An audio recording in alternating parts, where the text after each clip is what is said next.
Phones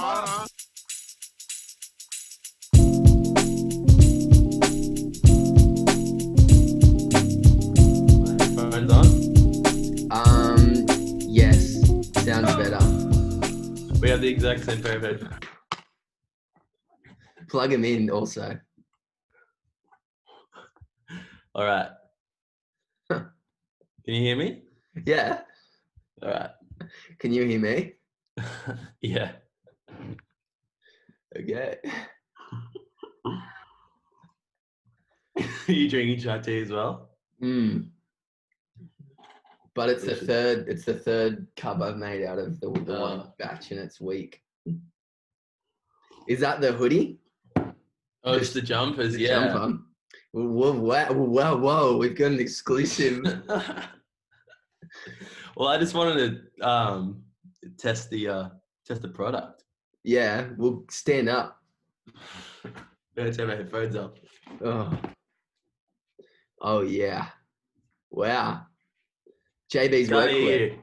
you. What do you say? I just said, oh yeah. Okay. And and JB's workwear.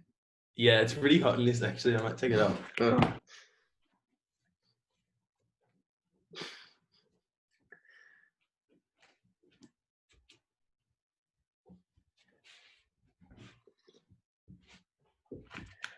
Still got the tag on it in case I want to sell it to someone.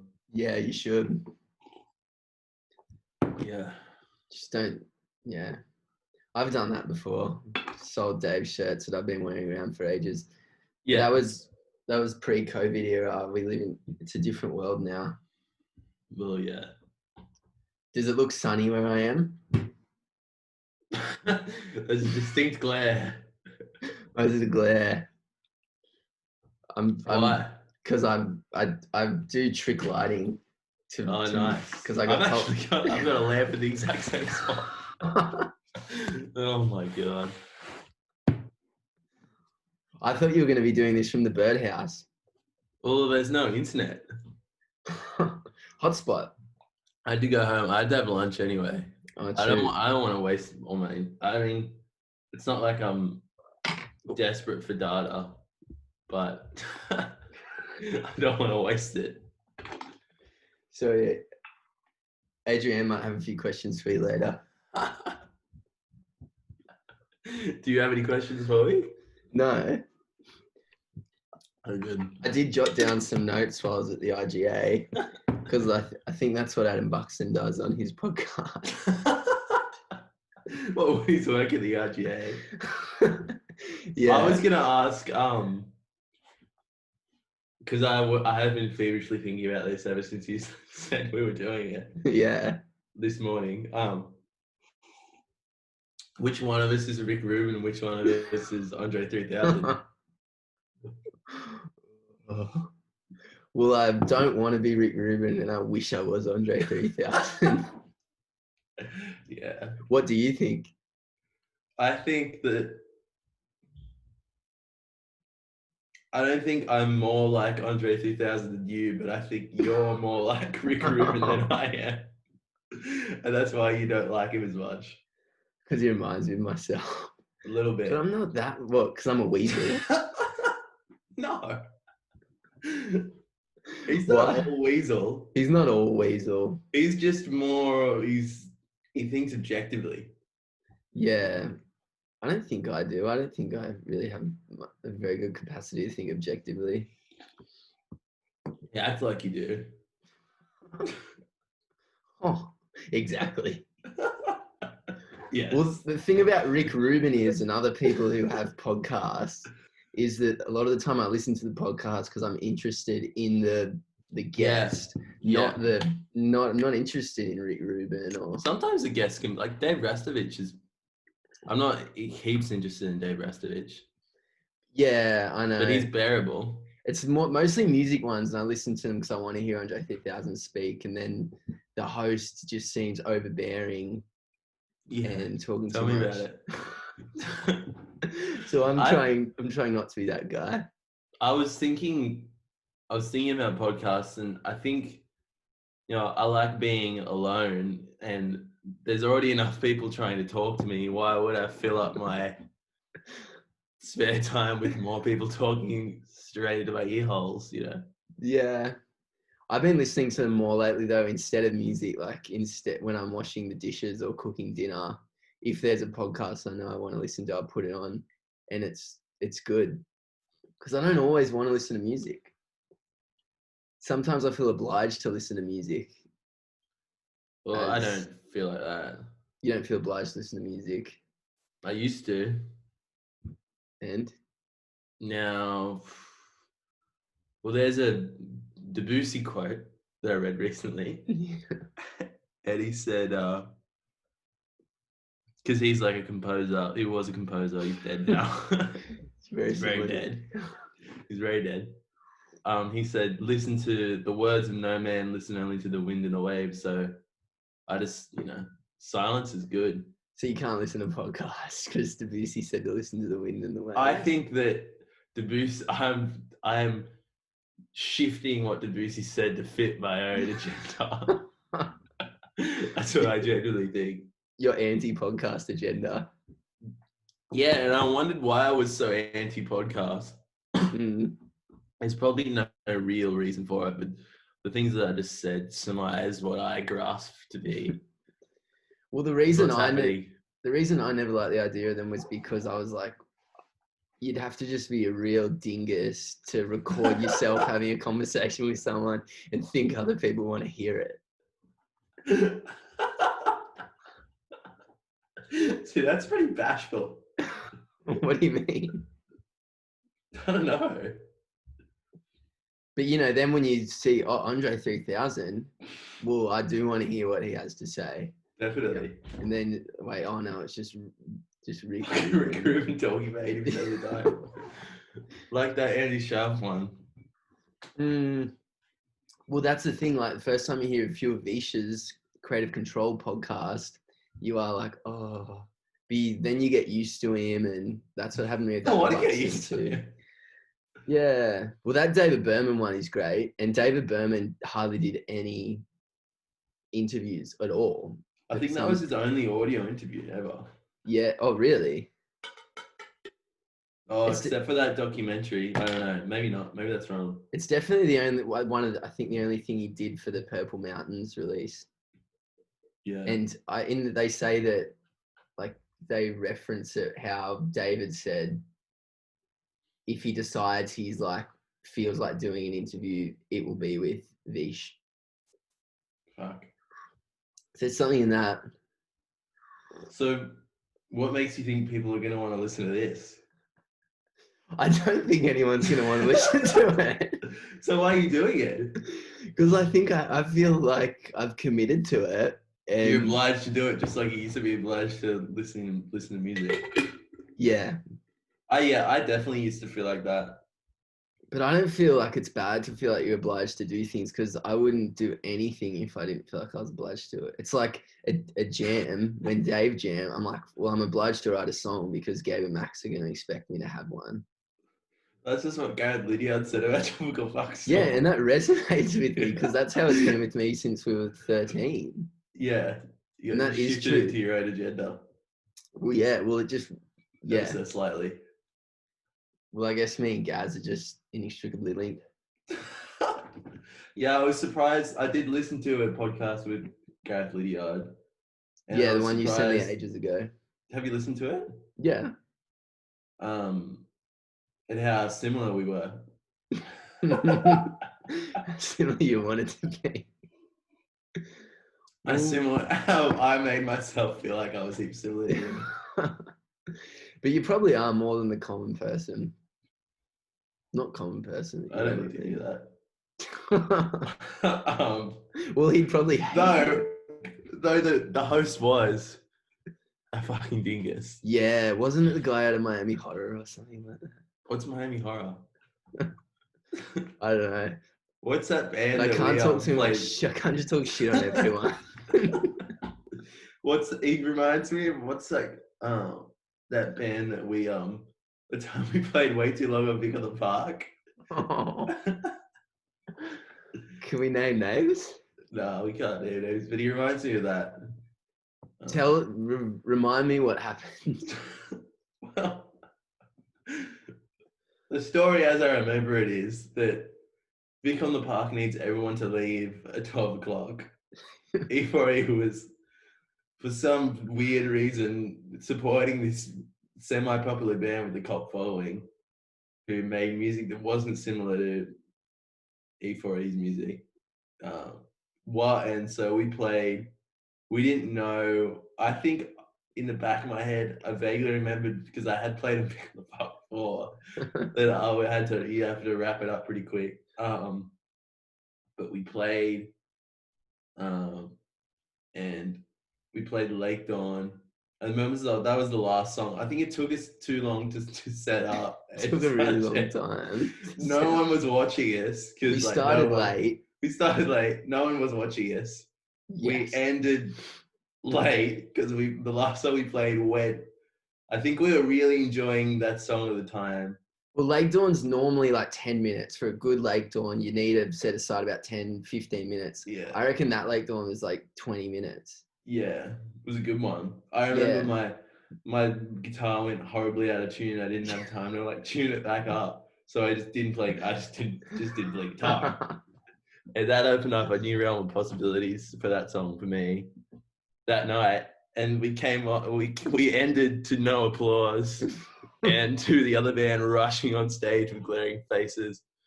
And they were apologizing to the audience because they could only play for a really short amount of time. Like 15 minutes. Yeah. And there was lots of people singing their songs and stuff. Yeah, there were a lot of people there to see them. And they'd come all the way from Adelaide for the show. Yeah. And we'd taken ages to set up. Yeah. Played a really long set. Yeah. But that's just was all... Oh. I blamed that all on you because as a session guy, I just do what I'm told, whatever. I don't care about set times, get on, get off. Like I'm the max, basically, of E4 band. And I just... That's the crux of your problem in the E4 band as well. I didn't know I had a problem in the E4 band. Well, you can't just be so... blasé about it. Only the administrative duties, like what time we're supposed to go on, what time we're supposed to finish, what songs we're playing, which you don't seem to think about. Like when I asked about the set list for the Playhouse gig, and you had a vague idea of the songs you wanted to play. Yes. I was like, well, how long are we playing for? What's the set? No. And you just had no idea how long the set was supposed to be. No. And when you're choosing songs, and when some of the songs are 4 minutes and some of the songs are 20 minutes, it matters how long you're supposed to be playing for. Yes. And that's the sort of thing I think about with the Dave gig. I go, okay, this is a 30-minute gig. We're going to have to cut. We're not cutting some material. Yeah, we're cutting. What are you cutting? Well, I'm trying to think now because it's been so long. Are you going to play Getting Better anytime soon? Probably not. Maybe if Jason wants us to. That's his favorite Dave song. Why do you want us to play Getting Better? Because I feel like it was a high point. Really? Yeah. I'm just bitterly disappointed in that EP. Yeah. Well, it's got a slack jaw feel about it. Yeah, not bitterly disappointed, but we just weren't ready because Max had been playing us for like 2 weeks, but we were just so eager to do it, and I just don't think it's as good as it could have been. Even though when I re-listened to Getting Better because I did one of those live streams, and I was like, oh yeah, this ain't so bad. And Dave Lob's film clip is just freaking awesome for that song. Well, when it just changes halfway through for no reason. Well, it's a long song. How long does it go for? Like 5 minutes. You know. That's not a long song. Triple J playing 5 minutes. They would really? Oh, I don't know. But don't they play didn't Dad hear Cloud Nothing's Wasted Days. I know, that's just such a cop out, me saying that. That's what I tell myself. Well, feel better. That Tame Impala Let It Happen song, that was the single for Currents, and I think they cut it down from like 9 minutes to 7. The single mix was like 7 minutes long. Really? I think so. You have to fact check me. Yeah. I'll drop a link in the thing.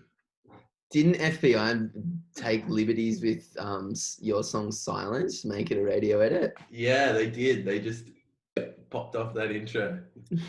It was a detachable camping pan.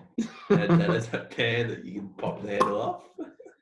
That's so you can just pop it in the box easily. Yeah, I used it the other night. How was it? It was awesome. It's not made of Teflon, is it? What? I just watched a movie about Teflon.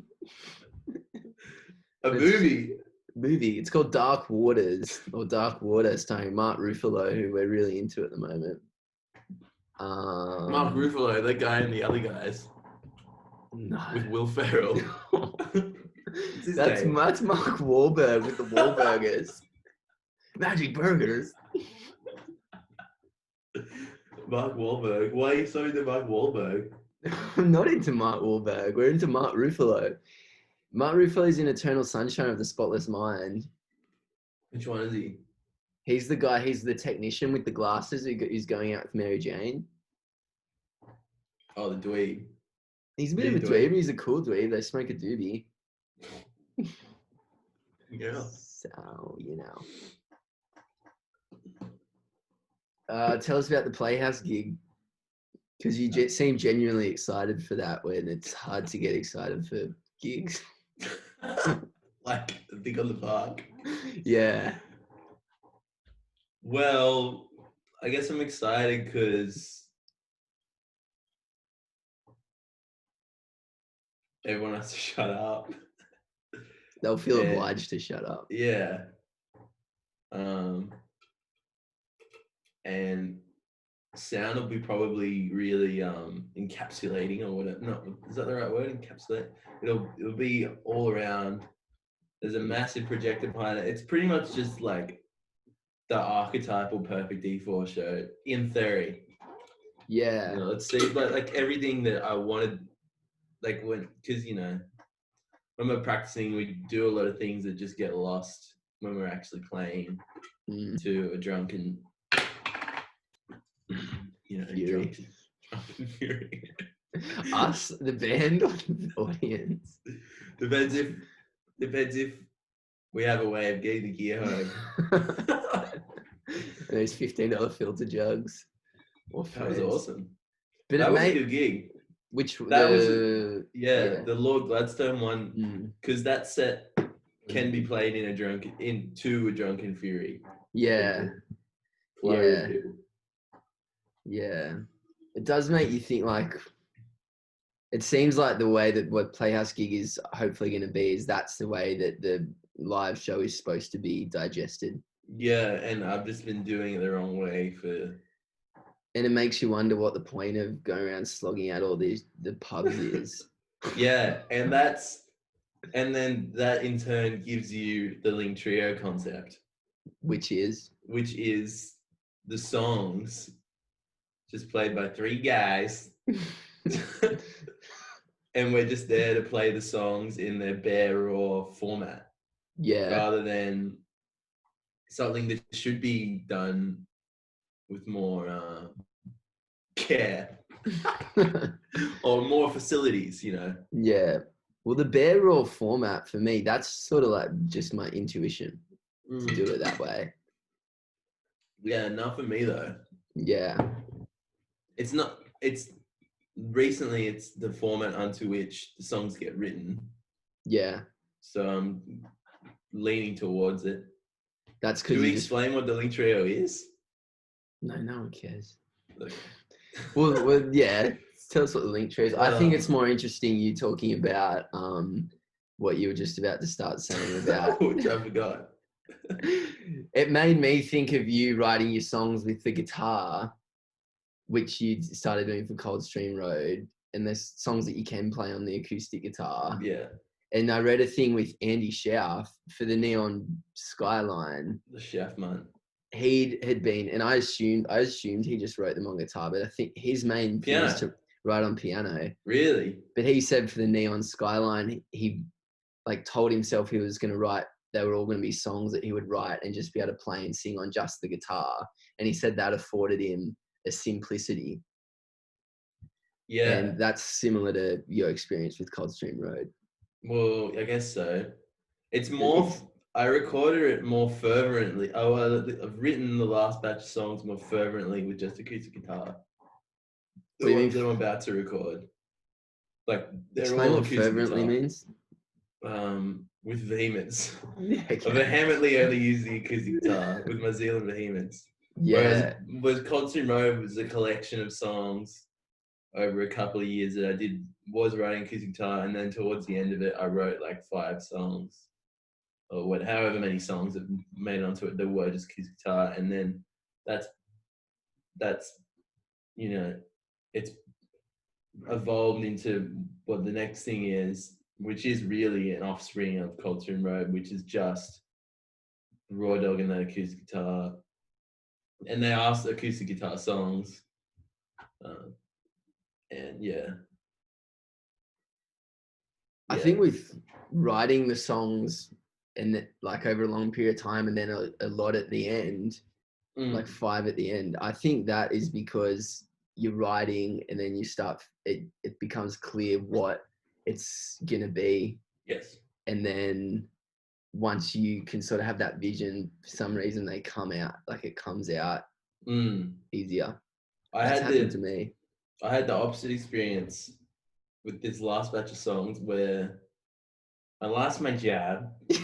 I couldn't really see anyone. So I was just staying at home all day. So good. Drinking a lot of tea and reading heaps and listening to Magnolia Electrico and Earl Sweatshirt. Nice. And I hadn't written something in ages, but then within the space of a month, I wrote heaps of songs, and it's been petering out rather than speeding up. Like right. It was, and what I worry about now is being able to record it with the same feeling. All the songs with the same feeling. Well, just now I'm gonna record it properly, whatever that means, because I was gonna just release the tape that I made that was just me singing to one microphone. Yeah. But since then I wrote songs, and one night I was listening to it and I was like, oh, I should probably actually record these well, so it's more, so it gives the songs more justice. So it translates more, Yeah. Like that Francis Quinlan album. Yeah. Recorded awesomely. Yeah, it is recorded awesomely. And tape isn't. But that's the sort of thing that'd be like, it's like the Magnolia Electrico disc 2 with him, and like you fall in love with the album with the band, and then it makes the other thing great. I listened to disc 2 more than disc 1. But you listened to disc 1 first. Yeah. Exactly. Disc 2 made me appreciate disc 1. Like Old Black Hen Blues, whatever it's called, Black Hen Blues, that song didn't really click for me until I had disc 2 with Jason singing it, and then the lyrics are just and lyrics as well. How do you find your own lyrics recently, like the ones you've been writing? I've been writing a lot less, and probably over like I don't know, just more lately. I'm just trying to write throughout the day, just write shit in my notes in my phone, and then so when I'm playing on the guitar and I come up with something that I like, the sound of, I don't just have to like come up with something on my head like I love you, baby, or I miss you, babe. And I can flick to I've just got something in my notes. I'm like, oh, that's freaking gold. And then that. And the Streets does that a lot, I think. What, did you read that in an interview? I think you can just tell that he does that. What? Just comes up with shit. Well, I don't know. The one-liners interspersed throughout his verses I just feel like that has to be the way he's doing it. And maybe I read it in the AMA thing, like him saying about he's always putting stuff in his notes.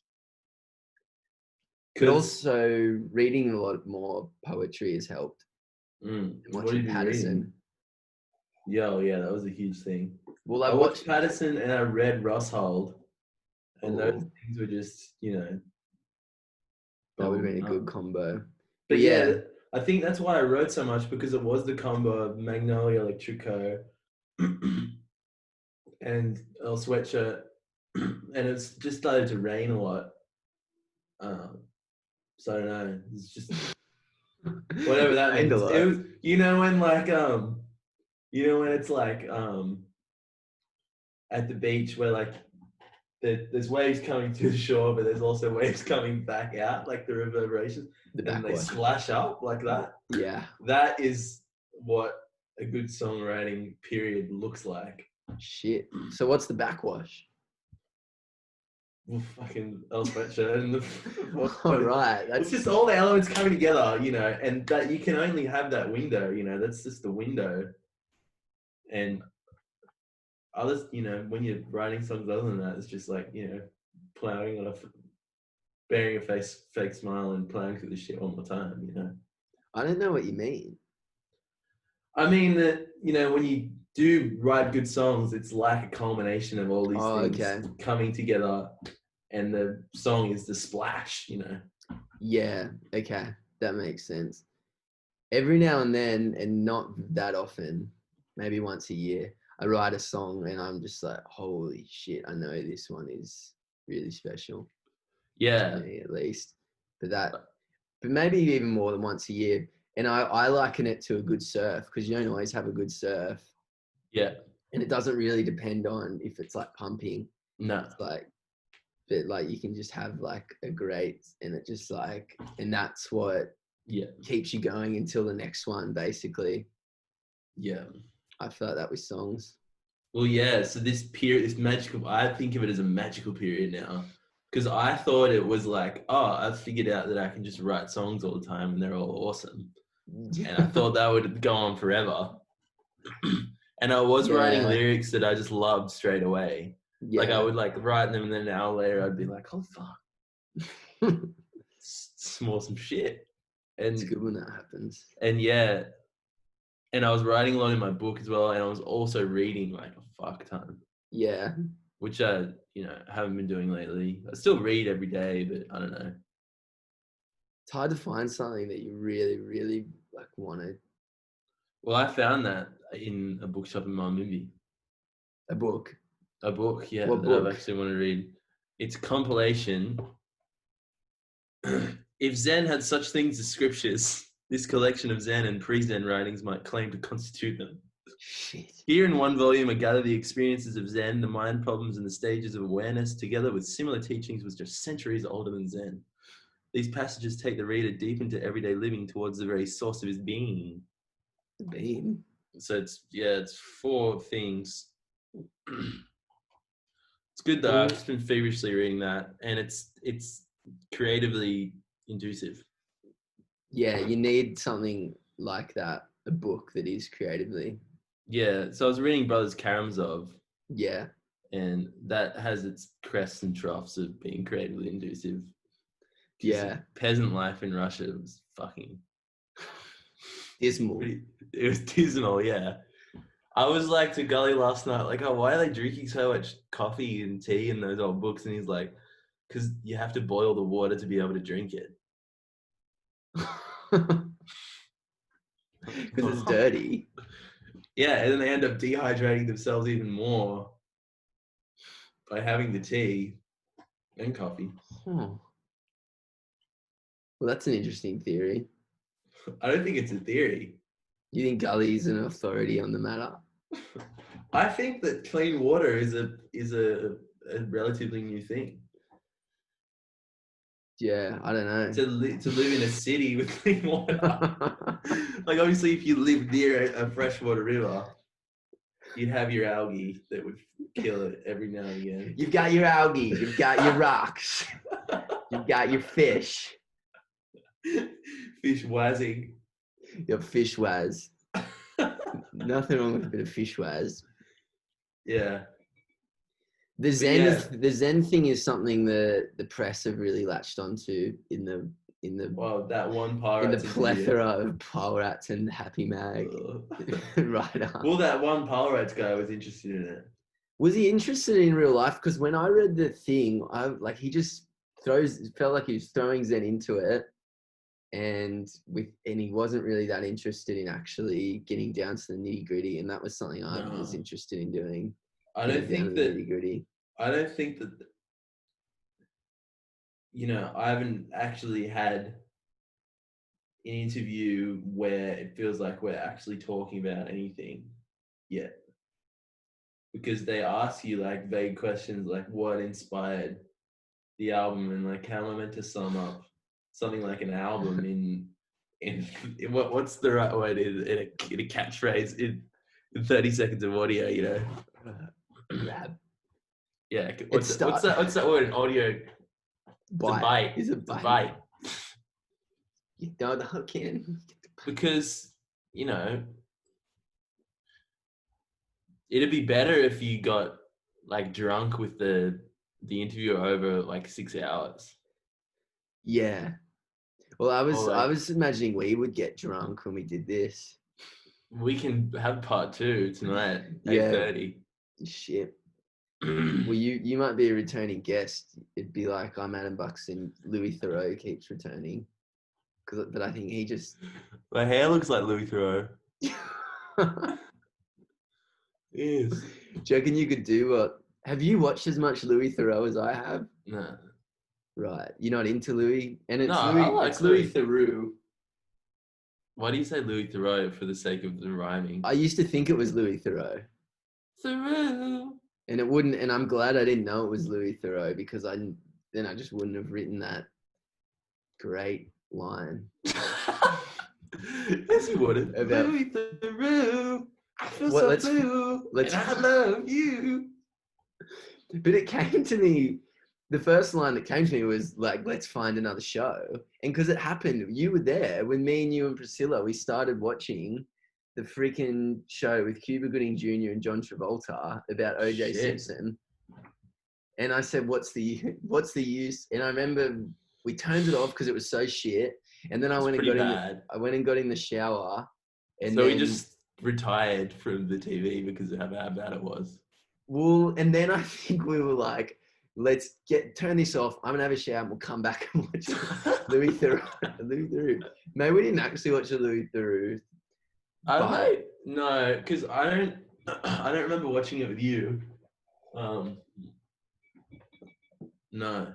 Yeah, in my head, I remember being in the shower and like, who let John produce? Cuba Gooding Jr. ain't no juice. And then let's find another show. How many times can we rewatch Louis Theroux? That song's good because I feel like when you were younger, those sort of like jokey lyrics could be sort of they could sound like you were being a bit of a dick. Like me when I was younger. Like, I don't know, like, or just like you weren't taking it seriously or something. Right. But it's good because there's the romantic sentimentality of that, and also the jokiness of it. It's good comedy. Well, yeah, you're not just being comedy. Deplorable. Yeah, well, it's the sort of thing. It's like you trying to describe an album that I don't really like thinking about. You can't think about it too much, or it just ruins it. Well, you don't even know. Exactly. And I'm sure we talked about this as well. What about the thing, because that's the song with the line, she's my flower and I'm her bee, and then you found the Loonig. Yeah. The Loonig singer. That was a spin out. That was a spin out moment. That was a spin outs moment. But I think I got the flower and the bee thing from somewhere else. Yeah. It's a bit of a thing. I don't know. Definitely, it's a thing. Do you want to explain? It's the lyric, she's my flower, I'm a bee, and then I came running out of my room with Michael Loonig thing that said something about someone being someone's flower and someone's bee or some shit like that. Isn't it just a cartoon and it's like a flower and a bee or something? I'll drop a link. It's in my room at 167, that book. I think I've got the same Lunig. Yeah. Maybe when I do my intro and or outro, I'll pull up the book and say, check it out, y'all. Do you do intros and outros? I think I'm obliged to, yeah. It's going to be like, what the fuck is up? So I'm talking to Bobo Wiener, the E40 band. Do you want to do your own intro, or is there something you want me to say? I don't want any part that I don't have to be in it, that I don't feel obliged to be in. I feel obliged to be doing this. Yeah, but you've been great, and I do appreciate you taking it seriously. Yeah. What was Gabe's actually like? Have you watched that back yet? I haven't even watched Gabe's back yet because it's just gonna be shit. And I started watching Max. Do you cut these up? Well, I don't think I'm gonna need to cut ours up too much. Just don't cut it up. Okay, I won't cut it up. Do you want this? Will I leave this bit in it? Yeah. Okay. Cool. I mean, don't cut it up. How long's the set? Well, I got 10 to 15 minutes, but longer if you want. Okay. So I think if it's flowing, which it has been. The easiest way to stop it flowing would be talking about how long it's been going for. We're going to tell you how long it's going for, how long it's supposed to be. Yeah. But the nights have just started.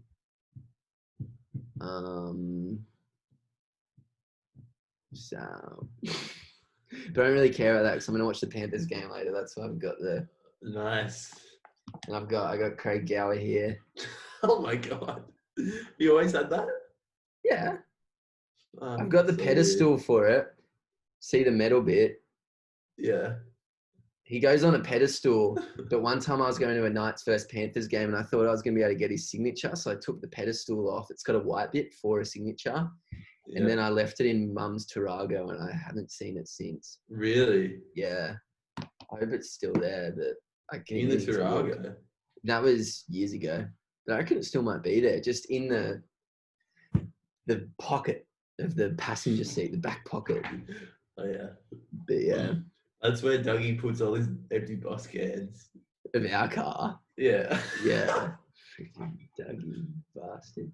Bastard. I think the Surf's can be pumping tomorrow. Really? I gotta work at 10. So months ago, he took our sriracha bottle from the fridge, take it camping, which he bought. Yeah. Which is fine. So, and I was a bit cut about that, but then I thought about it and I was like, oh yeah, well, he bought it. It's not like, it's not like he's my mom, or like, it's not like you took the family sriracha bottle. Yeah. Because it's a staple. It's not like mint slices. So I bought a sriracha bottle thinking, so the sriracha bottle, the first sriracha bottle he took, he got to Zora's first, and then he left it in their fridge, and it hasn't returned to our house yet. I blew up about it multiple times. So I bought a sriracha bottle, fresh one. Probably only used it maybe 5 times. He went camping the other night and took that sriracha bottle. Not only that, the butter's gone as well.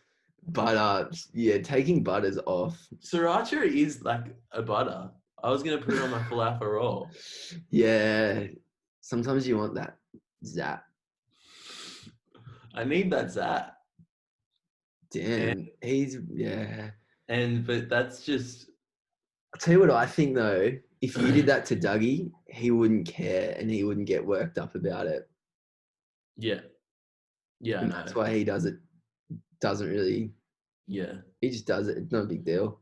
But I've got to drill it into him that I don't like it. Yeah. Do you though? Well, you sort of do, because otherwise you're just going to be keep buying sriracha bottles. It's a big blow because I don't reckon that sriracha bottle is ever going to return. The second one? I don't think so. Maybe he will find in his heart. Just, yeah. You could send him a passive aggressive text. No, it was aggressive. Oh, It wasn't. What did it say? But it's a sort of relationship where I can just blow up and it doesn't really matter. That's good. Like it's not shaking the foundations of our relationship if I'm like, what the fuck? Yeah, I can't imagine Dougie really. No, I was like, what if you took that sriracha bottle? I bought that one so you could take the other one camping. That's fair enough. And then he said, I didn't know you bought the good stuff. Take it off red. Take off. Yeah. So he probably thought that he bought it because he couldn't imagine you buying. He would have been like, I can't remember buying this, but there's no way that Romy actually bought it. How much does the bottle of sriracha cost? $9. 8 or 9, yeah. See, I would just rack it from the IGA. Yeah. Avine wants you to start racking chunky caramel Kit Kats at other stores so it can get restocked around here because he can't find it anywhere. He can't find it? No. I've been trying not to eat them every shift. I didn't have one today. Maybe I craved one. Maybe it would help you as like a therapeutic exercise if you did actually steal them but not eat them and give them to Avine. I would definitely give him one. I have noticed we've got heaps at the moment, so I don't think anyone buys them. And I honestly think me eating one every shift, that could be 2 to 5 a week. They keep ordering 1 to 7 without any being purchased. Yeah. But now they're going to realize because they're not flying off the shelves at the moment. So I probably should just keep taking them because one day when I get back on the wagon, I'm going to regret it. It's a service. It's a public service. Because Dougie's got a history with them too. Remember he said in high school, he didn't want to tell us, but he spilled the beans that in high school, he was known as liking chunky caramel Kit Kats. And a girl got him one for his birthday once. Oh, I vaguely remember that. Yeah, so he was known. He was a known offender. But when I mentioned them to him, he didn't let on that he had a history with them. Yeah, it's a complicated man. Youngest child sort of syndrome. Should I get Dougie on the podcast? Hi. Just cut out. Whoa, cut out for a sec. So you're back. I'm back. Would you want to wrap? Because it has been really long. Yeah, it's been like a leg dawn. This is the leg dawn of Yorkville Dialogues. Yeah. I hope they're all this free-flowing and exciting. We're just talking about sriracha for 10 minutes.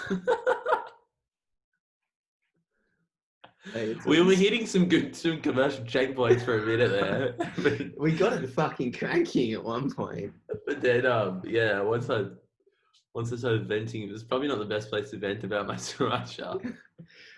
Well, I thought that breathed new life into it because once we started talking about how long it had been, I felt like I could have wrapped it up at 2:07. It's now 2:16. Yeah, because I was going to check the score in the Knights game, but I decided not to. What is the score? Who are they versing? They're versing the Doggies. And it's at McDonald Jones Stadium, the pissing down rain. I know Mitchell Pearce hates playing in the rain. And Doggies are winning 6-0. These games for teams like the Knights against the lower ranked teams, they're what we call banana peels. Why? Because you're playing in Mario Kart and you're winning and you hit a banana peel. That's the Bulldogs are a banana peel.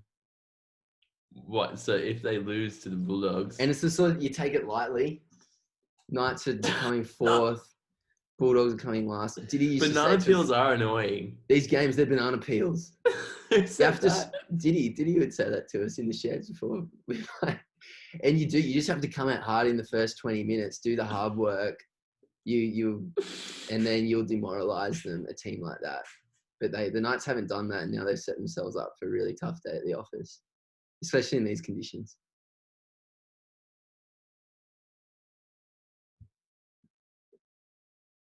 Hello.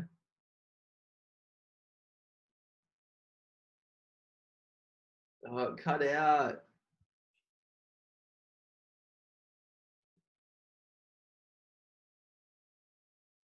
All right, I'm ending it.